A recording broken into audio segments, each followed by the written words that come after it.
जय हिंद दोस्तों। अगर आप 10th पास है, अगर आप 12th पास हैं किसी भी स्ट्रीम से, चाहे वो आर्ट्स से हो, कॉमर्स से हो, साइंस से हो, अगर आपने डिप्लोमा कर लिया है, अगर आप डिप्लोमा पास है, सरकारी जॉब की तलाश कर रहे हैं, तो आपके लिए जो है एक खुशखबरी है, क्योंकि पीडब्ल्यूडी अर्थात पब्लिक वर्क्स डिपार्टमेंट, उसकी तरफ से जो है पीडब्ल्यूडी के डिपार्टमेंट की तरफ से जो है टोटल 8,800 पोस्ट पे वैकेंसी जल्द ही निकलने वाला है। उसका नोटिफिकेशन आ गया है। तो इस वीडियो में मैं आपको इस वैकेंसी से रिलेटेड क्या क्या इंफॉर्मेशन है, क्या क्या नोटिफिकेशन में आया है, एज क्राइटेरिया क्या रहेगा, टोटल चीज मैं डिस्कस करूंगा। लेकिन सबसे पहले मैं आपको बता देता हूं कि ये जो नोटिफिकेशन है, ये आपका शॉर्ट नोटिफिकेशन आया है इसके ऑफिशियल वेबसाइट पे। इसके बाद इसका फुल नोटिफिकेशन आने वाला है।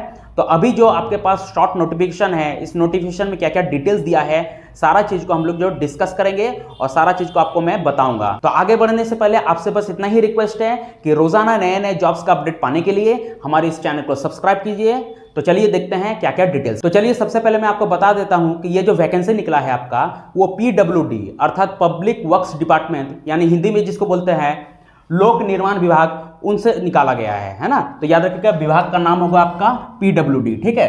पोस्ट का नाम अगर बात करें किस किस पोस्ट पे जो है वैकेंसी निकलने वाला है, तो याद रखिएगा क्लर्क, चपरासी, कंप्यूटर ऑपरेटर, सुरक्षा guard, junior engineer, case worker और सहायक जैसे पोस्ट पे जो है वैकेंसी निकलने वाला है, ठीक है। तो पोस्ट का नाम को याद रखिएगा, बहुत सारा वैकेंसी है, बहुत सारे पोस्ट पे जो है वैकेंसी निकलेगा आपका, ठीक है। टोटल पोस्ट का अगर बात करें तो याद रखेगा 8,800 है ना, यानी जो जो पोस्ट का नाम बताएं आपको, है ना, टोटल पोस्ट है आपका 8,800, सबको मिलाकर जो है 8,800 पोस्ट पर जो है वैकेंसी निकलने वाला है, ठीक है। तो पोस्ट जो है आपका अच्छा खासा है। अप्लाई स्टार्ट है ना, कब से ऑनलाइन एप्लीकेशन इसका स्टार्ट होगा, देखिए है ना, इसका सिर्फ अभी नोटिफिकेशन आया है। मैं बता देता हूँ कि इसका ऑनलाइन आवेदन जो है आपका फरवरी का अंतिम सप्ताह से स्टार्ट हो जाएगा, यानी 25, 26, 27 तारीख से जो है आपका इसका ऑनलाइन एप्लीकेशन स्टार्ट हो जाएगा, ठीक है। और लास्ट डेट का अगर बात करें कि कब तक ये फॉर्म भरा जाएगा, तो याद रखिएगा कि मार्च तक ये फॉर्म भरा जाएगा। तो एक चीज याद रखिएगा कि जब से ही फॉर्म ये भराया जाएगा, आपको 1 महीना का वक्त दिया जाएगा, मतलब 1 महीना तक जो है इसमें वक्त दिया जाएगा फॉर्म भरने के लिए, ठीक है। लगभग 1 महीना तक जो इसका आवेदन चलेगा आपका, ठीक है। ऑफिशियल वेबसाइट का बात करें तो याद रखेगा www.pwd.gov.in। जब इस फॉर्म के रिगार्डिंग सारा इंफॉर्मेशन आ जाएगा तो इसी ऑफिशियल वेबसाइट में आएगा, ठीक है। तो यहाँ पे जो है आप ये ऑफिशियल वेबसाइट को याद रखेगा, इसी में जो है आप इस फॉर्म के रिगार्डिंग सारा नोटिफिकेशन, सारे इंफॉर्मेशन को आप देख सकेंगे जब ये निकलेगा। क्वालिफिकेशन का अगर बात करें तो याद रखिएगा 12th पास अगर कोई कैंडिडेट है तो इस फॉर्म को भर सकता है। मिनिमम 12th पास वो किसी भी स्ट्रीम से हो, चाहे आर्ट्स से पास हो, और साइंस से किया हो या कॉमर्स से किया हो, किसी भी स्ट्रीम से अगर वो इंटर पास है तो आप इस वैकेंसी को भर सकते हैं। लेकिन साथ ही साथ मैं बता देता हूं कि 10th पास वाले भी जो है वैकेंसी भर सकते हैं, लेकिन 10th पास वाले जो है आपको चपरासी वाले सिर्फ जो पोस्ट है उसको भर सकेंगे, ठीक है। बाकी सब पोस्ट के लिए जो आपका मिनिमम क्वालिफिकेशन वो 12th पास है, ठीक है। जूनियर इंजीनियर को भरने के लिए आपको जो है डिप्लोमा का सर्टिफिकेट होना चाहिए, यानी डिप्लोमा इन इंजीनियरिंग जो है, जैसे पॉलिटेक्निक जैसा एग्जाम कोई पास किया है तो वो जूनियर इंजीनियर के पद को जो है भर सकता है, ठीक है। तो याद रखिएगा मिनिमम क्वालिफिकेशन आपका 12th पास रहेगा, है ना। लेकिन चपरासी के लिए 10th पास वाले भी जो इसको फॉर्म को भर सकेंगे। जूनियर इंजीनियर में अगर कोई भरना चाहता है तो उसको डिप्लोमा पास होना होगा, ठीक है। देखिए आपको टाइपिंग का नॉलेज होना चाहिए, चाहे वो हिंदी का टाइपिंग हो या इंग्लिश का टाइपिंग हो या दोनों का, यानी टाइपिंग का नॉलेज इसमें मांगा गया है। टाइपिंग का नॉलेज अगर होगा आपके पास तो अच्छा होगा।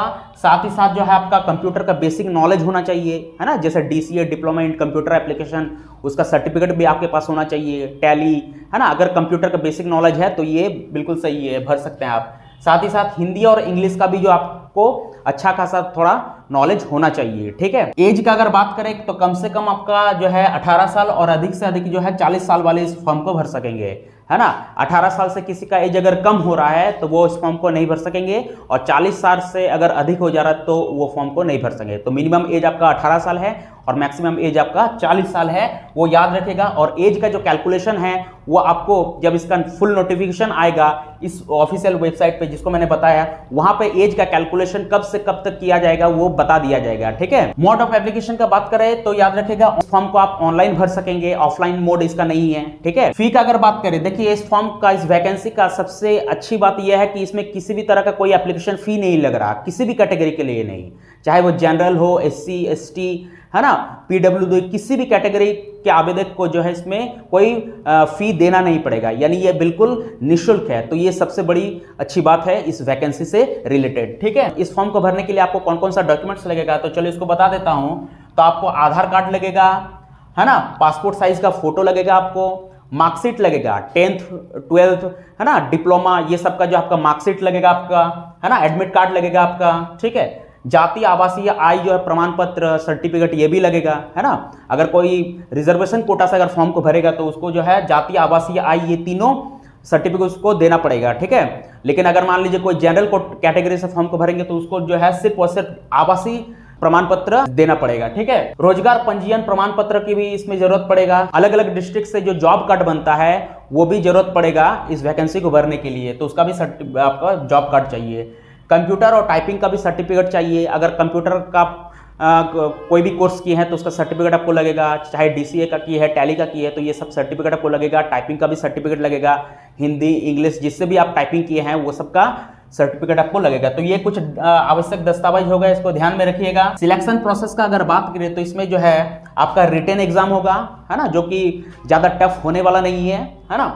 उसके बाद जो आपका डॉक्यूमेंट्स वेरिफिकेशन होगा, डॉक्यूमेंट्स वेरिफिकेशन में जितना भी मैंने डॉक्यूमेंट्स का भी बताया वो सारा आपका जो है ओरिजिनल चेक किया जाएगा। डॉक्यूमेंट्स वेरिफिकेशन होने के बाद उसका जो है मेडिकल टेस्ट होगा, और मेडिकल टेस्ट जो है होने के बाद जो उसका मेरिट लिस्ट बनेगा और उसके बाद उसका जो है सिलेक्शन होगा। तो याद रखिएगा 3 स्टेज है सिलेक्शन प्रोसेस का। सबसे पहले रिटन एग्जाम होगा, लेकिन रिटन एग्जाम को पहले क्वालिफाई करना पड़ेगा। अगर रिटन एग्जाम क्वालिफाई नहीं कर पाएगा कोई तो उसका डॉक्यूमेंट्स वेरिफिकेशन नहीं होगा और ना मेडिकल टेस्ट होगा, यानी वो असफल माना जाएगा, फिर आगे का प्रोसेस उसका नहीं होगा। तो हर एक स्टेज को आपको क्लियर करना पड़ेगा सबसे पहले। ठीक है, तो याद रखिएगा 3 स्टेज से होकर आपको गुजरना पड़ेगा आपको सिलेक्शन पाने के लिए। ठीक है, क्वालिफाइंग मार्क्स क्या रहेगा वो भी जो आपका इसी ऑफिशियल वेबसाइट पे जो है आपका जब फुल नोटिफिकेशन आएगा तो उसको जो है बता दिया जाएगा कि क्या क्वालिफाइंग मार्क्स रहने वाला है अलग अलग कैटेगरी के लिए। पासिंग मार्क भी जो है आपको जल्द ही उपलब्ध करा दिया जाएगा ऑफिशियल वेबसाइट का। जॉब लोकेशन का अगर बात करें तो याद रखिएगा ऑल इंडिया लेवल के स्टूडेंट इसको भर सकेंगे, तो job location all over India है। ठीक है, तो यही कुछ डिटेल्स था इस फॉर्म के रिगार्डिंग, इस वैकेंसी के रिगार्डिंग। जल्द ही इसका जब फुल नोटिफिकेशन आएगा तो उससे रिलेटेड वीडियो भी मैं आपको बना के बता दूंगा, टोटल चीज इसमें डिस्कस करूंगा, है ना, सिलेबस वगैरह जो भी चीज आएगा ना, जो भी नोटिफिकेशन में आएगा मैं तुरंत ही उसका वीडियो बनाकर मैं आपको बता दूंगा, इन्फॉर्म कर दूंगा आपको। ठीक है, तो चलिए मिलते हैं नेक्स्ट वीडियो में, तब तक के लिए जय हिंद।